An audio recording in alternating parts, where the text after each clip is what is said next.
The Trap of Saving: How Banks Keep You Small, full audiobook. Chapter 1: The Comfort of the Piggy Bank. You remember the first time someone handed you a small, colorful piggy bank. Maybe it was made of plastic, maybe ceramic, but it carried with a lesson that seemed almost sacred. You were told to put coins inside, to resist the urge to spend, and to watch as your little treasure grew.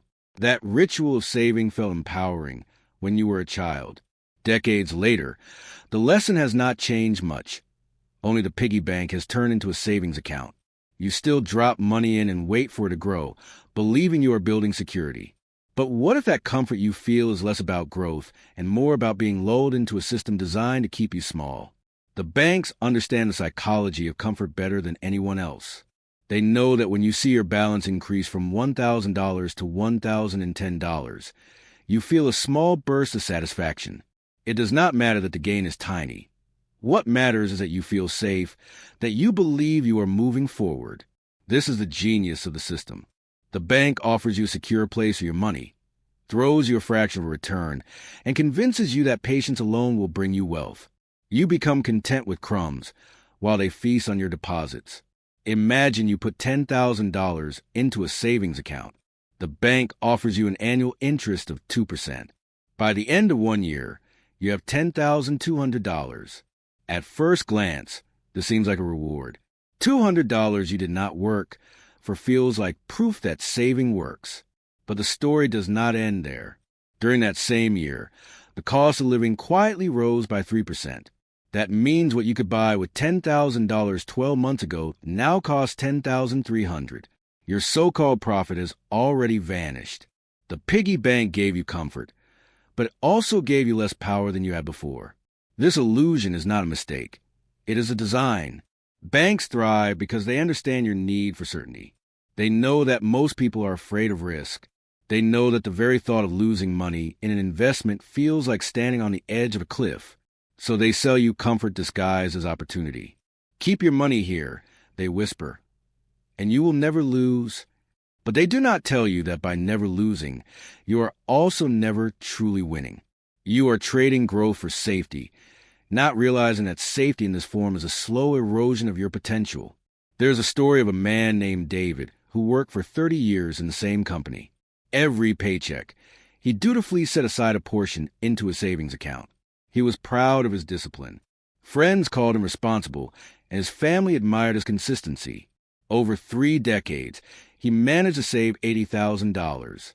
Yet when David finally decided to retire, he realized the painful truth. The price of everything, from groceries to medical bills, had risen so much that his savings could not carry him through even a few years of retirement. He had done everything society told him to do, but the piggy bank betrayed him. His money sat still while the world moved ahead. This is why the comfort of the piggy bank is dangerous. It feels warm, reassuring, and even moral. You are praised for being disciplined, for saving instead of spending. But what you are really doing is placing your future into a box that grows smaller as time moves forward. The bank is not your partner in wealth. It is your partner in preservation, and preservation alone does not build freedom. It only delays the moment when you realize the walls are closing in. The truth is unsettling but necessary. You cannot shrink your way into wealth. You cannot hope that a few dollars added each year will carry you into financial independence. The comfort of saving is not growth. It is stagnation with a pleasant disguise. There's a reason banks advertise saving accounts with smiling families, golden sunsets, and children holding balloons. They want you to associate their product with stability and joy. They never show the invisible hand taking your deposits and turning them into profits for themselves. The story they tell you is simple. Save and you will be safe. But if you look beneath the surface, you will see that their definition of safe is very different from yours. For them, safe means predictable income, guaranteed by your deposits. For you, safe means protection against the future.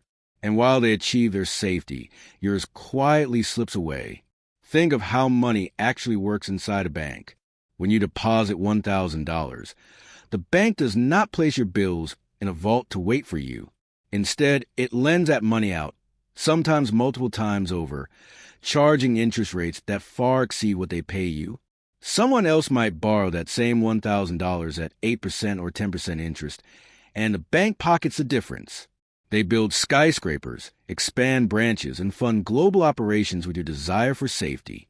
You, in turn, are left with pennies, believing you are the cautious and wise one. To see the imbalance clearly, imagine two friends. Sarah deposits $50,000 in her savings account at 2%. Over a year, she earns $1,000 in interest. Her friend Michael, however, takes out a loan of the same $50,000 from the same bank at 8% interest. That means he pays $4,000 back to the bank in interest over that same year. The bank has just made a profit margin of $3,000 simply by standing in the middle. Sarah believes she has won because her balance grew by $1,000. But in reality, her money was a fuel that enabled the bank to collect much more from Michael. The game is rigged in favor of the institution. The saddest part is not just the math. It is the conditioning. You were taught from childhood that saving is moral, even noble. You grew up hearing phrases like, "A penny saved is a penny earned," and "always keep something for a rainy day." These sayings carry truth, but they were stretched into a doctrine that tells you savings alone are the foundation of wealth. And so you repeat the ritual faithfully, never questioning if the rules you were given still serve you. In reality, those rules were written for a different era, when inflation was low, opportunities were scarce, and access to investments was limited. What was once practical has now become a trap. Take the case of Maria, a school teacher who spent her life putting aside whatever she could. Each summer, she skipped vacations so she could increase her balance. At retirement, she looked at her $120,000 and felt proud. But within a few years, her pride turned into anxiety. The rent kept climbing, medical treatments cost more every season, and she found herself cutting back on basics just to stretch her funds. She had obeyed the rule of saving, but discovered too late that the rule was outdated. What she thought was safety was simply slow decline. You must confront this uncomfortable truth if you want freedom. Savings accounts are not designed to make you wealthy. They are designed to preserve. And even that preservation is weak against the relentless force of inflation. The comfort you feel when you see your balance rise is not growth. It is a carefully crafted illusion. The piggy bank has been dressed up with digital numbers, but its essence is the same as when you were a child. It keeps your money still while time quietly eats it away. This realization is the first crack in the wall that surrounds you. It may unsettle you, it may even anger you, but it also opens a door to possibility. Once you understand that saving alone cannot lift you higher, you are ready to look beyond the comfort of the piggy bank and question what truly builds wealth. That moment of questioning is the beginning of liberation. Chapter 2: The Machinery Behind the Bank. The first time you walk into a grand bank lobby, it feels almost sacred. The ceilings are high, the floor is polished, and the people behind the counters wear press suits. Everything about the environment whispers authority. You look around and feel small, as though you are stepping into a temple of money. This impression is not accidental. The entire design of the bank is meant to impress upon you the idea of stability, permanence, and trust. Yet behind this careful display lies a machinery that few ever stop to question. A system that feeds on deposits like yours and multiplies profits in ways that leave you wondering why you ever accepted so little in return. At its core, a bank is not a vault. It is a business. And like any business, its purpose is not to serve you. It is to serve itself. When you deposit $1,000, the bank does not guard it as if it were your treasure. It transforms a deposit into a resource, something it can use to lend, invest, and leverage many times over. This process, called fractional reserve banking, is the engine that powers the institution. The bank is permitted to hold only a fraction of your deposit in reserve while lending out the rest. If you place $10,000 in an account, the bank might only need to keep $1,000 in its vault, while the other $9,000 is put to work, sometimes lent several times over in a chain of transactions that far exceeds the original amount. This multiplication is invisible to you, but it is the heartbeat of the banking system. Imagine 10 people each deposit $10,000. That gives the bank $100,000 in deposits, with a reserve requirement of 10%. The bank keeps $10,000 and lends out $90,000. The borrowers then spend that money, which often gets deposited into another account, where it becomes a base for another round of lending. By the time the cycle finishes, the original $100,000 has generated close to $1 million of economic activity. And yet, the depositors, the very people who made it all possible, still receive the same small percentage in interest, crumbs compared to the banquet happening in the background. Consider how the bank profits on both sides of the equation. On one hand, it pays you a fraction, perhaps 2%, for your savings.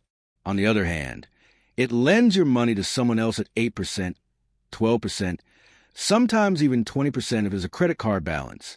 The spread between what they pay you and what they charge others is their margin. This margin is not a sliver. It is the meat of their operation. To put it in perspective, if you deposited $50,000 and they paid you $1,000 in interest over a year, that same money could have earned them 4 or 5 times as much by being lent out. The institution thrives while you remain content with your tiny gain.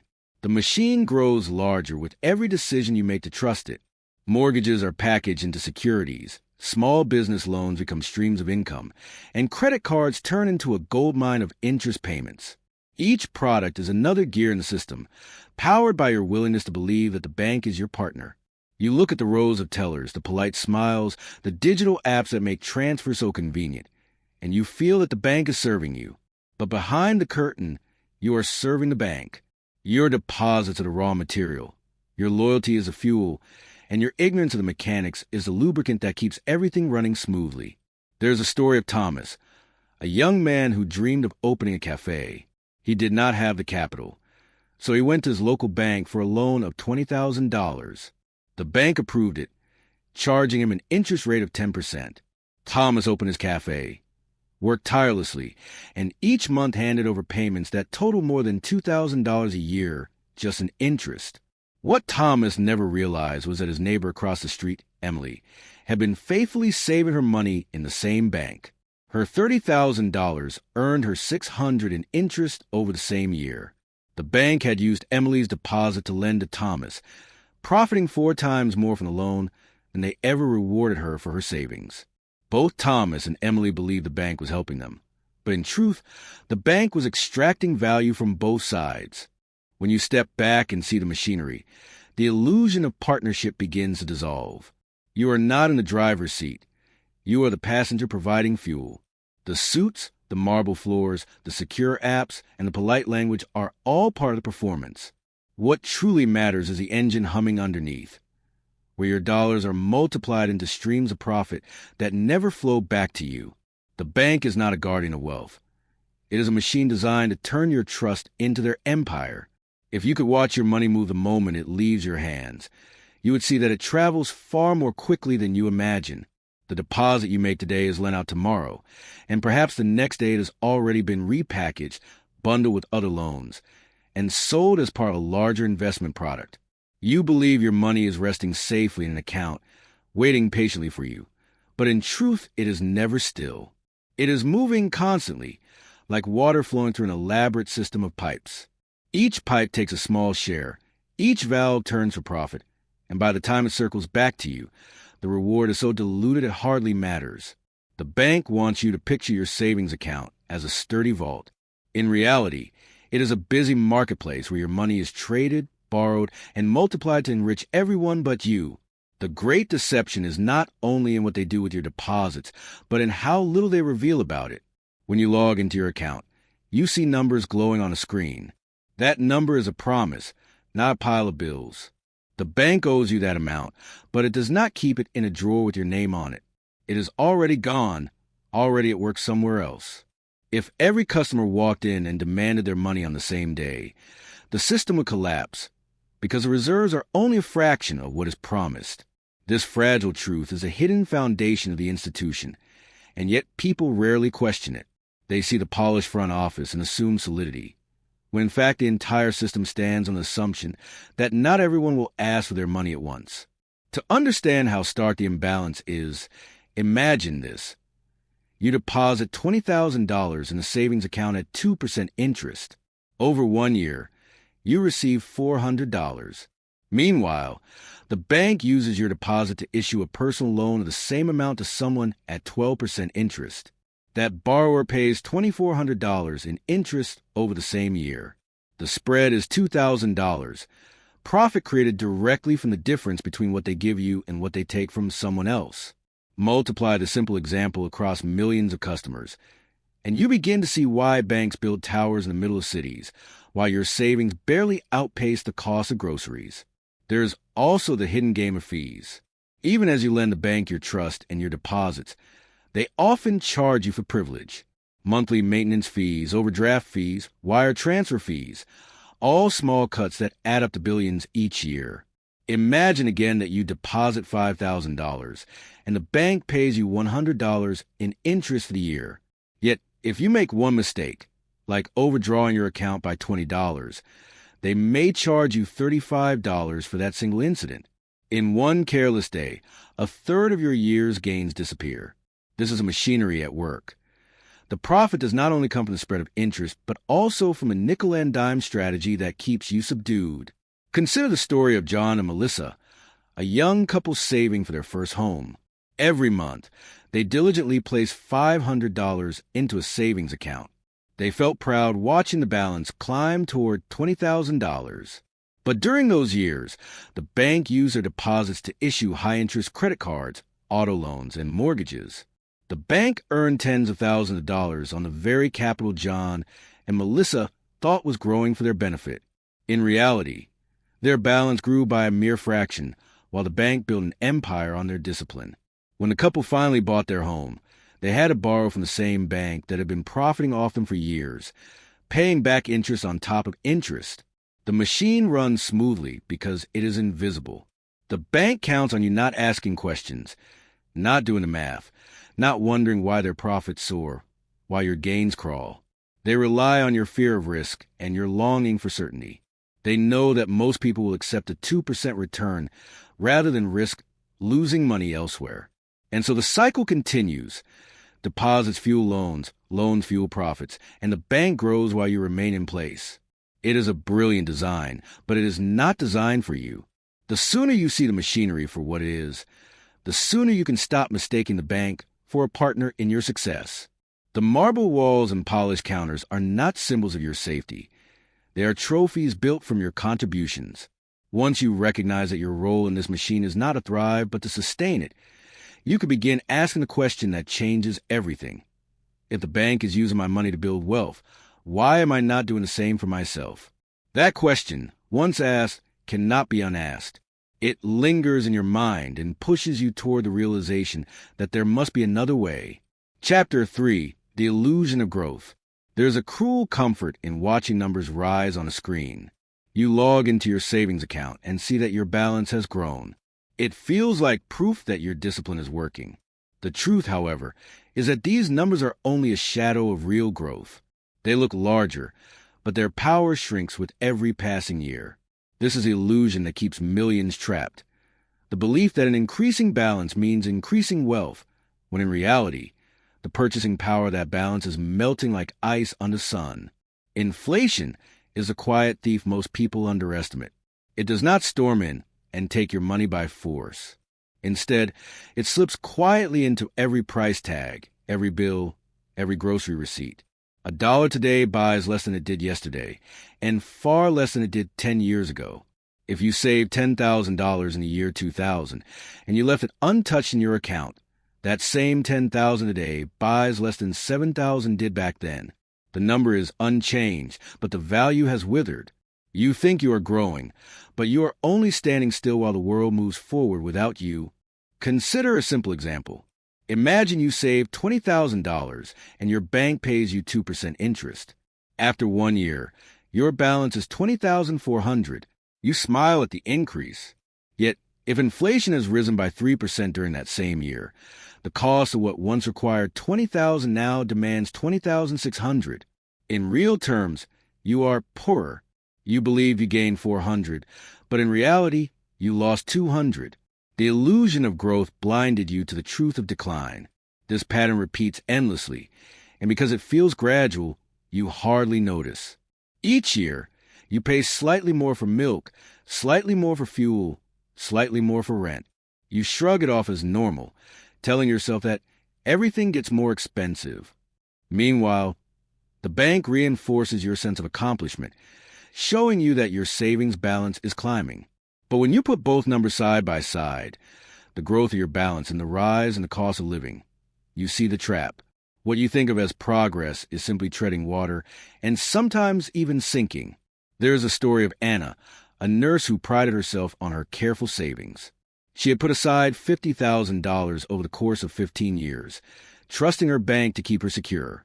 Each year, she checked her account and saw the numbers climb. It reassured her, so she never questioned the system.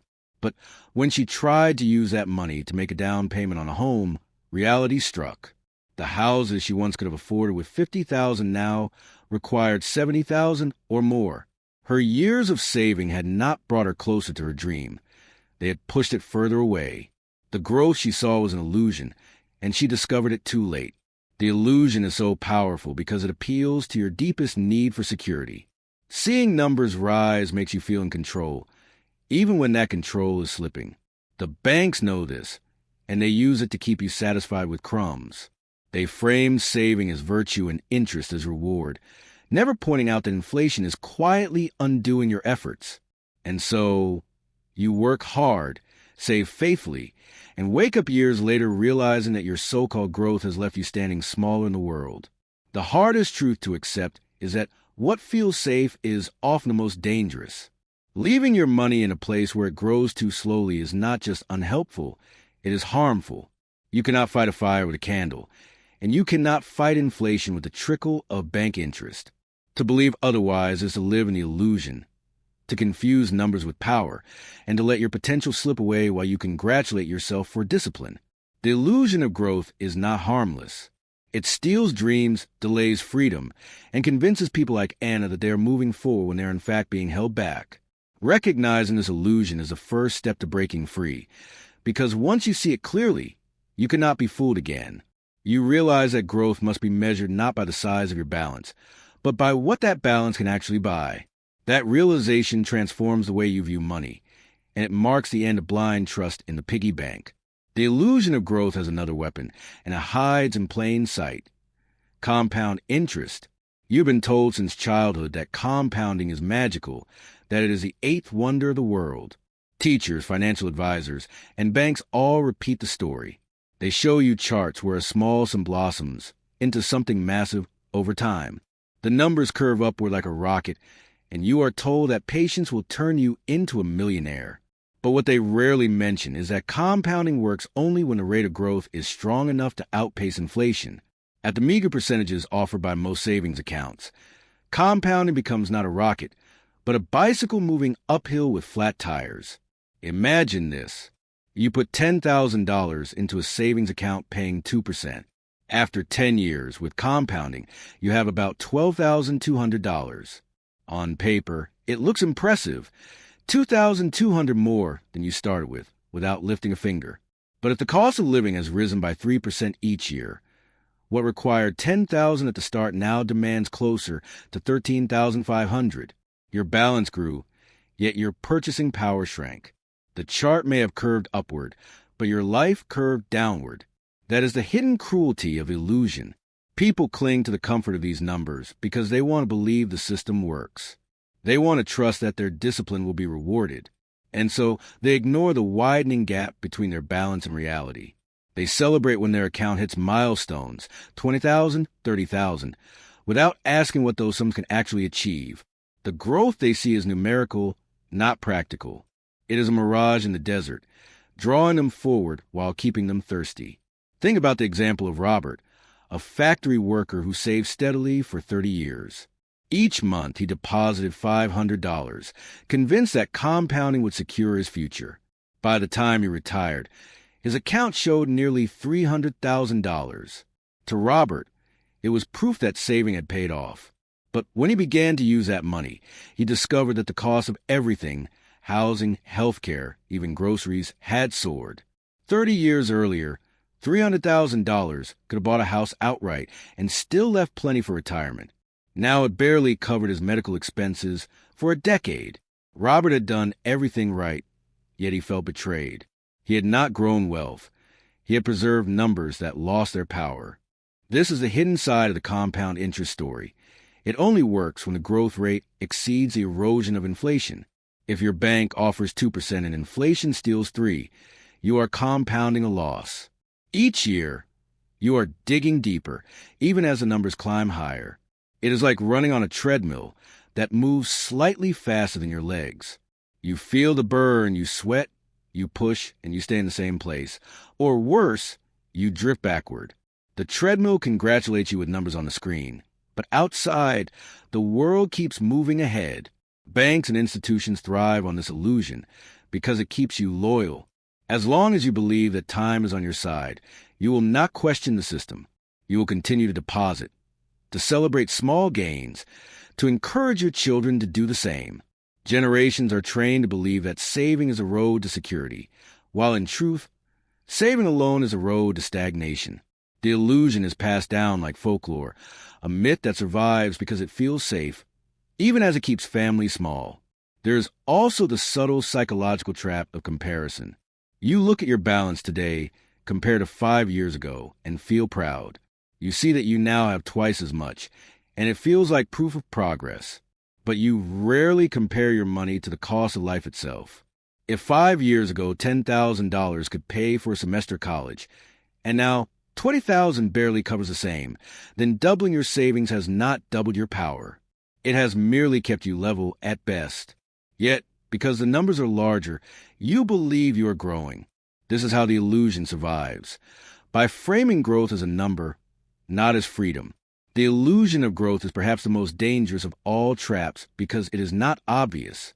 Unlike sudden loss, which shocks you awake, the slow decline of purchasing power keeps you sleeping. By the time you wake up, years have passed and opportunities are gone. You realize that the comfort of numbers rising has cost you the chance to make them truly work for you. That realization is painful, but it is also liberating. Once you see through the illusion, you cannot unsee it. You begin to measure money not by its face value, but by what it can actually do. And in that shift lies the beginning of wisdom. Chapter 4. Why Security Feels Safer Than Freedom. Fear has always been a stronger motivator than ambition.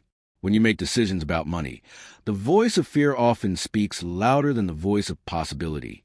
You are told that taking risks is dangerous, that losing money is shameful, and that the best path is the one that guarantees safety. Banks understand this truth better than anyone. They build their entire business around your fear of loss, offering you the comfort of security in exchange for the price of growth. And because that comfort feels good, you accept the trade, rarely stopping to question how much it truly costs. Security feels safer than freedom because it gives you a story you can hold on to. If you keep your money in a savings account, you can sleep at night believing it is safe. You can tell yourself that nothing bad will happen, that your money will be there tomorrow just as it was today. Freedom, on the other hand, requires facing uncertainty. It demands that you step into investments you do not fully control, where markets rise and fall, and outcomes are never guaranteed. Faced with this choice, most people cling to security, not realizing that in clinging to it, they are locking themselves into mediocrity. Consider the way people talk about money. I just want to be safe. I don't want to lose what I have. I can't take that kind of risk. These phrases are repeated like mantras, passed down from parents to children, shaping entire generations to choose security over freedom. Yet, when you examine the results, you see the irony. Those who choose security often end up struggling in old age, while those who dare to embrace uncertainty often find themselves living with abundance. The fear of loss kept one group small, while the courage to step into freedom allowed the other to grow. Take the example of Peter, a school administrator who saved diligently for decades. Every decision he made was guided by fear of loss. He never invested, never explored opportunities outside of his bank. By the time he retired, his savings gave him just enough to survive, but not enough to live. Meanwhile, his younger brother Mark, who had taken a different path, had invested modest amounts into real estate and a small business. Mark faced challenges, setbacks, even losses, but over time his risks paid off, and he retired with multiple income streams and a lifestyle that allowed him to travel and enjoy his years. Both brothers worked equally hard. The difference was that one let fear dictate his choices, while the other embraced the discomfort of freedom. Security feels like a warm blanket. It shields you from the cold winds of uncertainty. But if you wrap yourself in it too tightly, it also restricts your movement. You cannot run. You cannot leap. You cannot reach. You stay still, comfortable, but confined. Banks are masters at keeping you wrapped in that blanket. They praise you for your caution, reward you with tiny returns, and remind you constantly of the dangers outside. They know that as long as you stay fearful, you will stay loyal. And your loyalty is what feeds their empire. The truth is that freedom does not feel safe because it is not supposed to. Freedom comes with responsibility, with volatility, with the possibility of failure. But it also comes with the possibility of growth that security will never offer. When you understand that losing money temporarily can be part of building wealth permanently, you begin to see freedom differently. It is not the enemy of safety, but its higher form. True safety does not come from keeping what you have. It comes from building enough that loss does not control you. Security feels safer than freedom because it asks nothing of you. It lets you sit still while the world moves forward. Freedom demands that you act, that you learn, that you grow. And in that demand lies its power. Choosing freedom over security is not about recklessness. It is about refusing to be ruled by fear. It is about seeing the comfort bank sell for what it really is, a cage lined with velvet. There is a hidden cost of living only for security, and it is measured not in dollars, but in the life you never lived. When you choose the path of absolute safety, you trade away opportunities that could have expanded your future. You tell yourself the trade is worth it, that giving up the unknown in exchange for certainty is wise. But decades later, you look back and realize that the certainty you clung to was never truly certain at all. The bank promised you safety, but inflation ate away your power. Your discipline was praised, but your results left you trapped. The blanket of security that felt warm slowly suffocated your potential. The reason security feels so irresistible is because it appeals to emotion rather than logic. Loss aversion is hardwired into human behavior. Studies show that the pain of losing $100 feels twice as strong as the pleasure of gaining $100. This imbalance keeps you cautious. It convinces you that keeping your money in the bank, even with meager returns, is better than risking it elsewhere. Banks thrive on this psychology. They do not need to offer you extraordinary returns.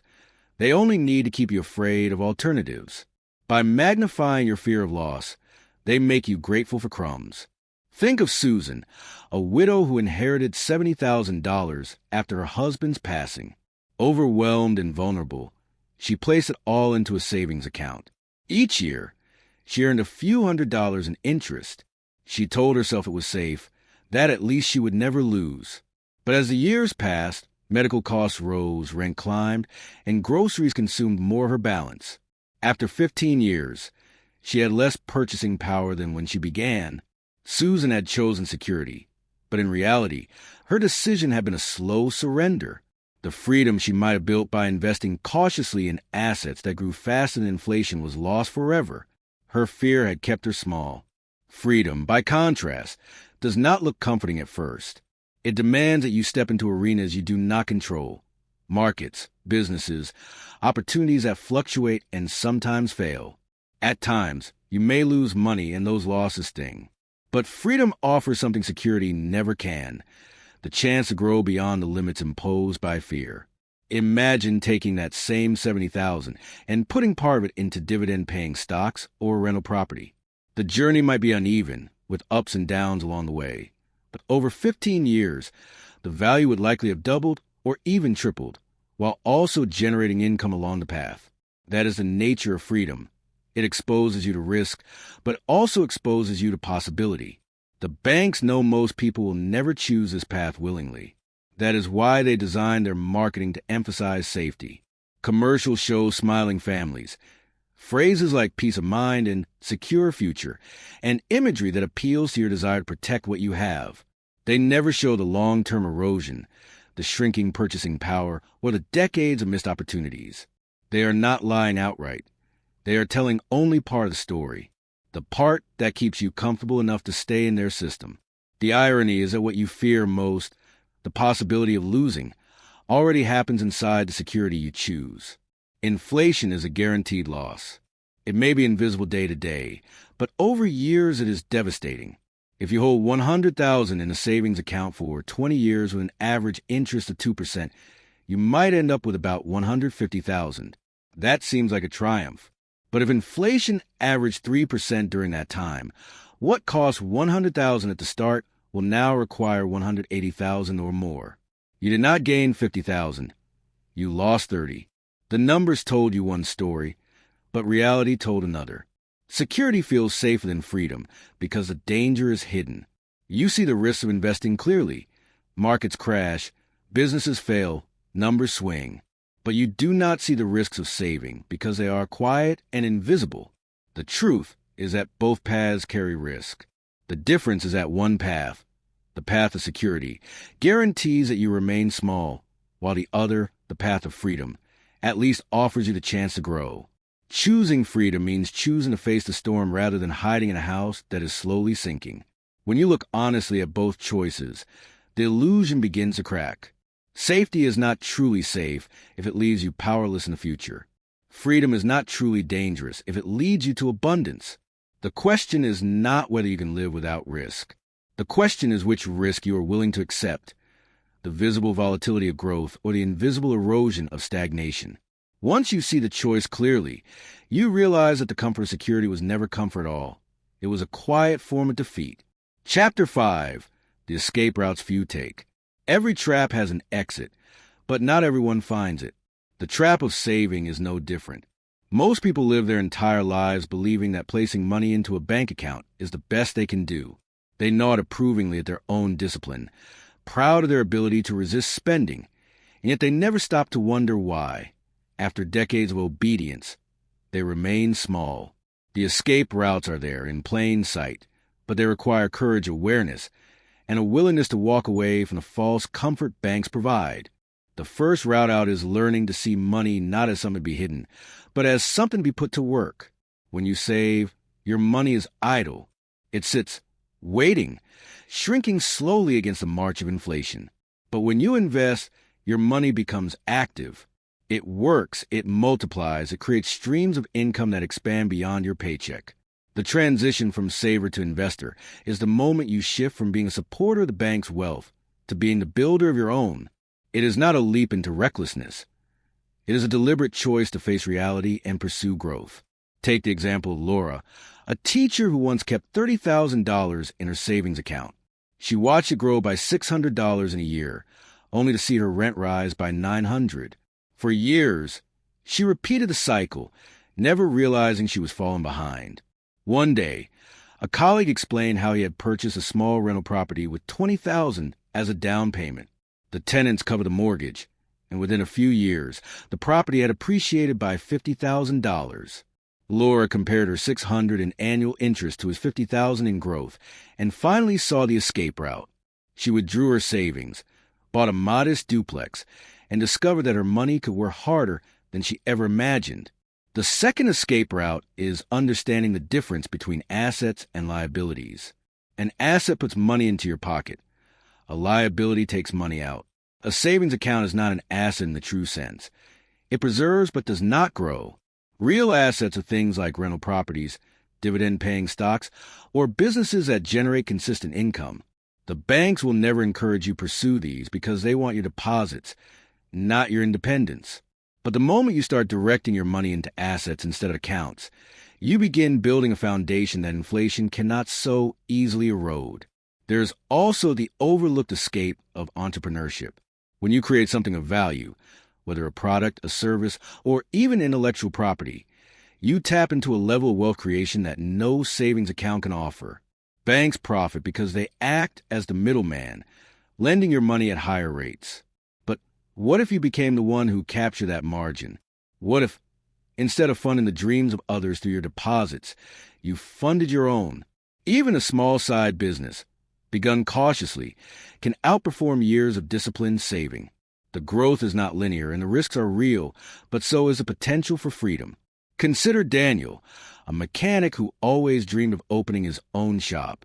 For 15 years, he saved $50,000, convinced that one day it would be enough. But inflation kept raising the cost of his dream. Finally, after realizing his account was moving slower than his ambition, he used the money as seed capital and started a small repair business. The first years were difficult, but within 5 years, he was earning profits that exceeded what his savings could have delivered in decades. Daniel did not find his escape by waiting. He found it by acting. The final escape route is mindset. Without changing the way you think about money, no tactic will save you. You must stop seeing security as the highest goal and begin seeing growth as the true measure of safety. The bank wants you to believe that avoiding loss is the definition of winning. But the reality is that building enough wealth to withstand loss is the real path to victory. Once you adopt this mindset, the illusion of safety loses its grip, and the exit door becomes visible. The routes are few not because they are hidden, but because they are uncomfortable. They require risk, patience, and the willingness to unlearn what you've been taught. Most people prefer the false comfort of saving, never realizing that their choice to stay small was still a choice. But for those who take the escape routes, the reward is more than numbers. It is the freedom to live without fear of running out. When you first realize there are exits to the saving trap, it feels both liberating and terrifying. You see that you have options beyond the meager crumbs banks feed you, but you also sense that each path demands courage. This is why so few take them. Most people prefer the known misery of small returns over the uncertain promise of growth. Yet those who dare to walk the escape routes find themselves in a world where money works differently, where it becomes a servant instead of a master. One of the most powerful escape routes is entering markets where capital grows faster than inflation. Stocks, for instance, are often misunderstood. Many fear the volatility of watching values rise and fall daily. But history shows that over decades, broad stock markets have delivered annual returns far beyond the 2% that banks offer. Imagine placing $10,000 into an index fund averaging 7% growth per year. In 10 years, you would hold nearly $20,000. Compare that to the $12,200 from a savings account at 2%. The difference is not small, it is life-changing. The volatility you fear in the short term becomes your advantage in the long term, if only you can stay the course. Another route is real estate, which has served as a wealth engine for centuries. Unlike savings accounts, real estate offers both appreciation and cash flow. Suppose you buy a property worth $100,000 with a $20,000 down payment. 10 years later, if the property appreciates to $150,000, you have gained $50,000 in value. During those years, your tenants may have covered the mortgage, leaving you with both income and growth. Compare that to leaving $20,000 in a bank account for 10 years. At 2% interest, you would have just under $24,000. Real estate demands management and responsibility, but also offers leverage, something no savings account can provide. Then there is the overlooked escape of intellectual assets. Writing a book, creating an online course, developing software. These are ways of building something once that pays you many times over. They require effort, creativity, and persistence, but they can generate streams of income that compound in ways bank interest never will. Consider Emma, a nurse who spent her evenings creating a simple digital guide on wellness. She uploaded it to an online platform, and within 2 years, her small project was generating more each month than her savings account had earned in 15 years. Emma did not escape the trap by adding more hours at the hospital. She escaped by creating something that worked for her even while she slept. There is also the quiet but powerful escape of networks. Most people think of wealth as numbers in isolation, but real growth often comes through connections. Partnerships, collaborations, and communities of like-minded builders open doors to opportunities that no savings account could ever match. Banks cannot sell you this truth because it requires you to look outside their walls. But those who seek mentors, join investment groups, or build alliances discover that wealth is not only about capital, but also about access. The person who introduces you to a promising venture may change your financial destiny more than any interest rate ever could. Perhaps the most daring escape route is entrepreneurship. Starting a business means embracing uncertainty, but it also means capturing profits that banks currently siphon from you. When you launch even a modest business, You step into the role of creator rather than supporter. You stop funding the dreams of others and start funding your own. This is why entrepreneurship is feared and admired at the same time. It requires you to risk failure, but also offers a chance to break entirely free from the system that keeps you small. Even a side business, nurtured carefully, can outperform a lifetime of saving. The reason these routes are rarely taken is not because they're invisible, but because they are uncomfortable. They require you to unlearn the lessons you were taught about safety. They force you to face volatility, to accept that loss is part of the process, and to believe that growth is worth the discomfort. Banks know this, and so they keep telling you the same story. Be safe, avoid risk, trust us. But the exits are there, waiting for those who are willing to walk through. The irony is that by clinging to security, you choose the riskiest path of all, the one that guarantees stagnation. By choosing an escape route, you step into risk, but you also step into possibility. The few who take these paths discover that freedom is not found in avoiding loss, but in building enough that loss no longer matters. They see that the trap was never about saving itself, but about believing saving was enough. Once you understand this, you realize that the real danger was never in risk. The real danger was in never leaving the cage. Chapter 6. Building Wealth Beyond the Bank. Once you see the trap clearly, once you recognize that the bank was never your partner but your keeper, the question becomes urgent. What now? Where do you turn once you decide that crumbs are not enough? Building wealth beyond the bank does not mean rejecting security altogether. It means redefining what true security is. It means choosing a path where your money is no longer asleep inside a vault but alive, moving, multiplying, and serving you rather than an institution. The first step in building wealth beyond the bank is shifting your definition of safety. For years, you were taught that safety meant avoiding loss at all costs. But real safety is not the absence of loss. It is the presence of abundance. When you have multiple streams of income, when your assets generate more than your expenses, you are no longer afraid of setbacks. Losing money on one investment does not shatter you, because your foundation is broad and resilient. This is the opposite of the bank's model. They sell you the illusion of safety by keeping you small. True safety comes from building so much that loss cannot break you. Consider the difference between Anna and Michael. Anna kept $50,000 in a savings account, earning about $1,000 a year. She told herself she was safe because she could never lose the principal. Michael, on the other hand, invested his $50,000 into a mix of dividend-paying stocks and a small rental property. He faced volatility. Some years, the stocks dropped. Some months, tenants were late on rent. But over a decade, his portfolio grew to nearly $100,000, while Anna's savings reached only $55,000. Anna's safety was an illusion. Her purchasing power eroded every year, while Michael's freedom expanded. He could absorb setbacks because his assets outpaced inflation. His wealth was alive. Hers was stagnant. Building wealth beyond the bank also requires discipline of a different kind. Saving demands restraint, the ability to say no to spending. Investing demands courage, the ability to say yes to opportunity. It means researching before acting, but also acting before fear convinces you to stay still. You do not need to leap blindly. You need to step deliberately. $1,000 placed into an index fund may not feel like much, but over years it compounds at a pace that transforms. $10,000 placed into a rental property may feel like a risk, but anchors you into an asset that grows while tenants pay the bills. The discipline is not in hiding your money, but in putting it to work and keeping it there long enough to grow. There is also the power of reinvestment. Banks encourage you to let interest trickle into your account as a small, symbolic reward. But when you invest, reinvestment multiplies your future. Dividends can be used to buy more shares. Rental profits can be used to acquire another property. Business earnings can fund expansion. Each reinvestment is like planting another tree, and over time, your forest grows. This is the kind of compounding the bank promised, but never delivered. When you own the assets, the compounding belongs to you, not to them. Think of Rachel, a single mother who started with only $10,000.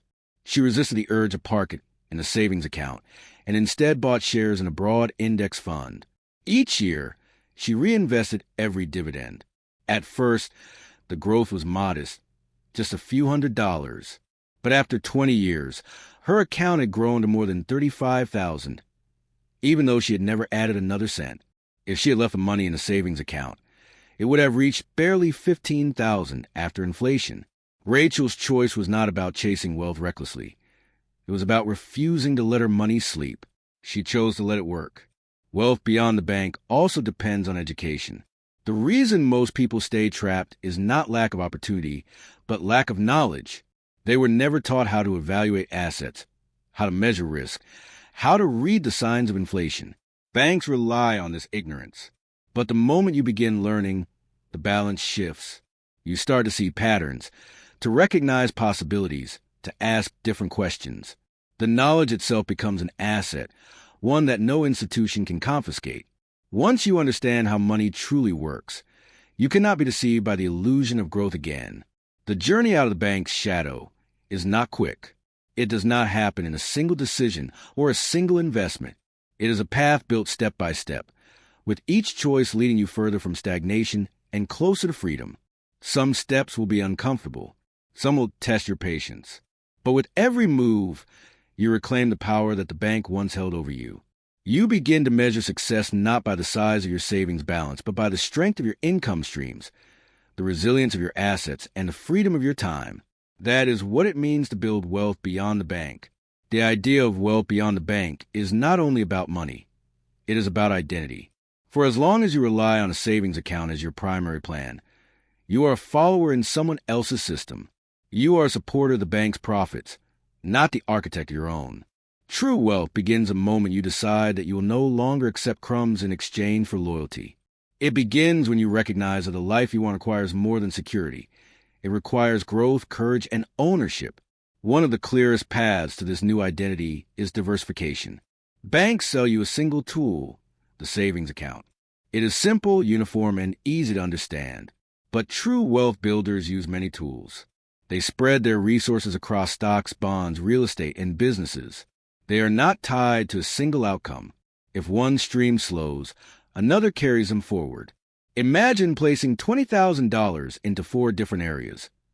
$5,000 in a broad stock index, $5,000 in dividend stocks, $5,000 in real estate crowdfunding, and $5,000 in a small online business. Each has its own rhythm, but together they form a web of resilience.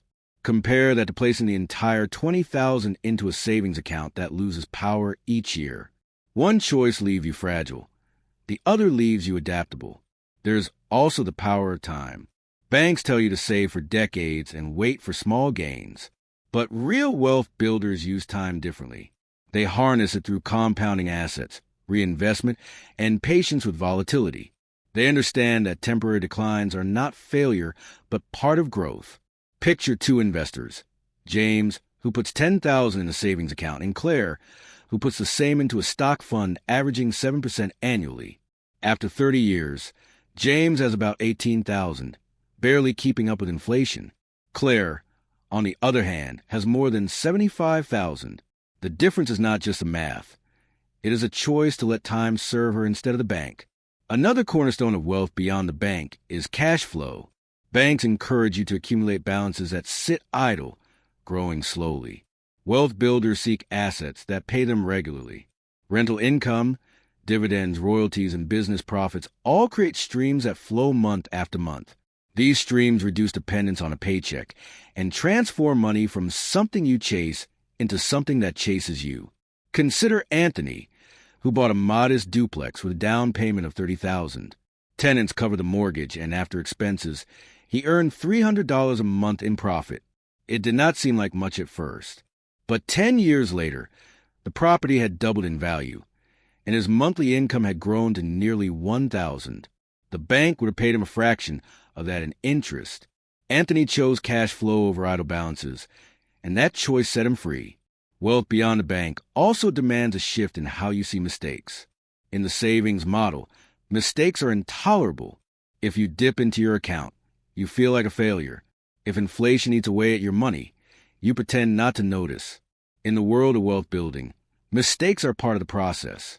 You may invest in a business that struggles or buy a property that needs more repairs than expected. But each mistake is a lesson, and each lesson makes you stronger. Unlike the static world of saving, where nothing changes, the dynamic world of building wealth rewards resilience. You grow not only in money, but in wisdom. There is a story of Clara, who once placed all her trust in the bank. She saved $40,000 over many years and felt proud of her discipline. Yet, she could never seem to get ahead. Finally, she decided to split her money. $20,000 into a conservative stock fund, $10,000 into a small food truck venture with her cousin, and $10,000 kept in reserve. The stock fund grew steadily. The food truck struggled at first, but eventually thrived, and her reserve gave her confidence. After 10 years, her $40,000 had turned into nearly $100,000 in combined value. If she had left in the bank, she might have had barely $50,000 after inflation. Clara learned that wealth was not about avoiding risk, but about embracing it wisely. The ultimate truth about building wealth beyond a bank is this: you are not meant to be small. The system of saving was built to keep you contained, obedient, and grateful for scraps. But you are capable of more. You can own assets, create businesses, build networks, and design a life where money serves your vision instead of limiting it. The banks will never tell you this because they need your deposits. But the evidence is everywhere. Those who step beyond the comfort of saving discover that abundance was possible all along. Freedom is not won by waiting in line at the teller's desk. It is won by breaking away from the illusion that banks are the guardians of your future. Freedom is built when you claim responsibility for your own growth, when you stop settling for crumbs, and when you refuse to let fear dictate your destiny. The escape routes were always there. The tools were always available. The only thing missing was your decision to take them. And now that you see the truth, you can never go back.